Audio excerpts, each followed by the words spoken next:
आज स्वामी सांगतात, तुला जे हवं आहे ते तुला मिळणारच आहे. तुझे प्रयत्न वाया जात नाहीत. तुझं मन दुखतंय म्हणून देव शांत बसलेले नाहीत. ते फक्त योग्य वेळ बनवत आहेत. तुझ्या आयुष्यातून अडथळे शांतपणे दूर होत आहेत. तुला दिसत नाहीये, पण परिस्थिती तुझ्या बाजूने फिरते आहे. ज्याला तू डिले समजतोस ते खरं तर प्रोटेक्शन आहे. तू विचार करतोस, मीच का स्ट्रगल करतोय, हे माझ्याच आयुष्यात का होतंय? कारण स्वामी तुला तयार करत आहेत.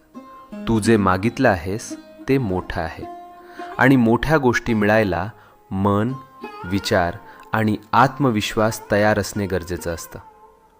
आज स्वामींची कृपा तुझ्या भोवती आहे. तुझ्या जीवनात एक शुभ घटना लिहिली गेली आहे, आणि ती तुला भेटायला निघाली आहे. तू ज्या